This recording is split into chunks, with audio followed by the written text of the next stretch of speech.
నవ తెలంగాణ 10వ వార్షికోత్సవంలో సీఎం రేవంత్ మాట్లాడుతున్నారు. లైవ్ లో చూద్దాం. నేను విశ్లేషించలేను కానీ ఉన్నోన్ని దించడానికి మాత్రం 100% పనికొస్తారు.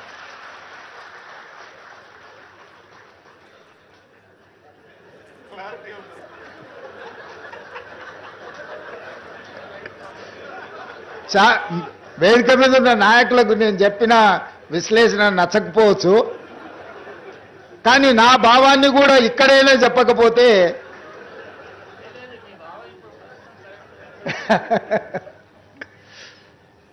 సో ఉన్న వాళ్ళని దించడానికి కమ్యూనిస్టులు ఎప్పుడూ ముందులో ఉంటారు తప్పులు చేసేవాళ్ళు. సో అందుకే తప్పులు జరగకుండా పరిపాలన అందించాలనేది నేను చాలాసార్లు ప్రైవేట్ సంభాషణలలో చెప్తూ ఉంటా. నేను నిజం చెప్పకపోయినా సరే కానీ నేను అబద్ధం చెప్పను అని. నిజం కొన్నిసార్లు కొంతమందికి ఇబ్బంది కలిగించవచ్చు, లేదా నేను చెప్పే నిజం కొంతమందికి అనవసరమైన సమాచారాన్ని ఇచ్చే అవకాశం ఉంటుంది. కానీ నేను ఎప్పుడు కూడా నా ఏ ఉపన్యాసమైనా, ఏ విశ్లేషణ అయినా, ఏ సందర్భం వచ్చినా రేవంత్ రెడ్డి ఈ అబద్ధం చెప్పినని ఇప్పటి వరకు ఎవరు నన్ను విశ్లేషించలేదు.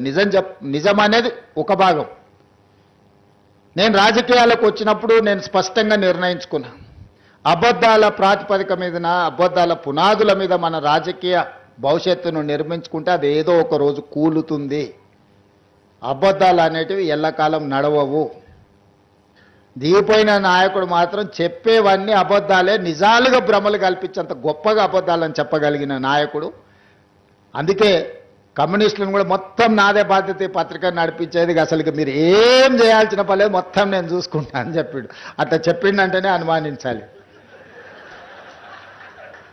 ఎందుకంటే బాగా నమ్మిస్తే మోసం చేయడం అల్కగా అవుతుంది. నమ్మకం అనేది లేకుంటే మోసం అనేదే ఉండదు.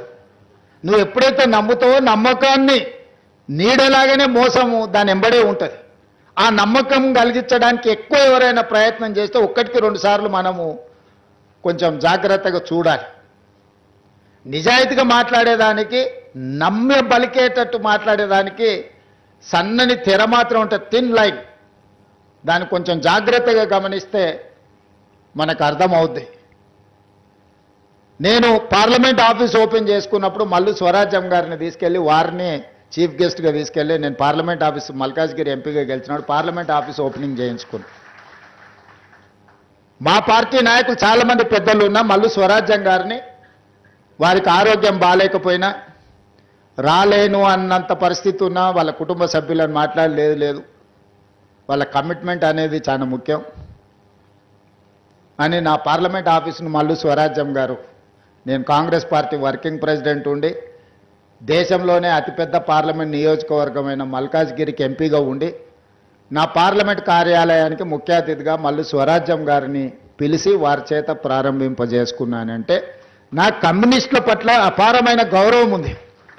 సరే, రాజకీయాలలో ఒకసారి కలిసి పనిచేస్తాం, ఒకసారి విడిపోయి పనిచేస్తాం, కలుస్తుంటాం, విడిపోతుంటాం, ఇవన్నీ పరిస్థితులు, పార్టీలు, వ్యవస్థ. అందుకే ఈరోజు రాగానే తప్పకుండా నేను వస్తా అని చెప్పిన, మళ్ళీ ఇన్విటేషన్ ప్రింట్ చేసినాక మా మిత్రులు ఇన్విటేషన్ ఇవ్వడానికి వస్తామంటే నేను చెప్పిన వస్తా అని వచ్చిన. ఎందుకు అని అంటే ఇలాంటి సంస్థల వేదికల మీద వచ్చినప్పుడైనా నిజాలు మాట్లాడడానికి వేదికలు పనికొస్తాయి. మా మనసులో ఉన్న భావాన్ని మీ ద్వారా ప్రజలకు చెప్పడానికి ఉపయోగపడుతుంది వేదిక అని నేను బలంగా నమ్ముతా. అందుకే ఈరోజు ఈ వేదిక మీద నుంచి పత్రిక నడవడానికి మీకు అదనంగా సాయం చేయకపోయినా మిగతా పత్రికల కంటే ఈ సమెత్తు కూడా తక్కువ చేయనని చెప్పి ఈ వేదిక మీద నుంచి మీకు మాటిస్తున్నా.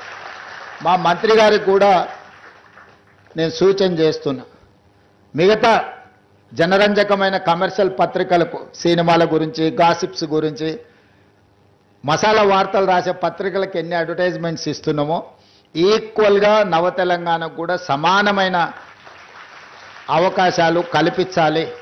వీటిని బ్యాలెన్స్ చేయాల్సిన బాధ్యత మన మీదనే ఉన్నది. నేను ముందు చెప్పినట్టు మనం ఎప్పుడు అధికారంలోకి రావాలన్న పర్టికులర్గా కాంగ్రెస్ పార్టీ అధికారంలోకి వచ్చిన ప్రతిసారి అంతకంటే ముందు కమ్యూనిస్టులు చేసిన ఉద్యమమే కాంగ్రెస్ పార్టీ అధికారంలోకి రావడానికి ఎక్కువగా ఉపయోగపడ్డాయి.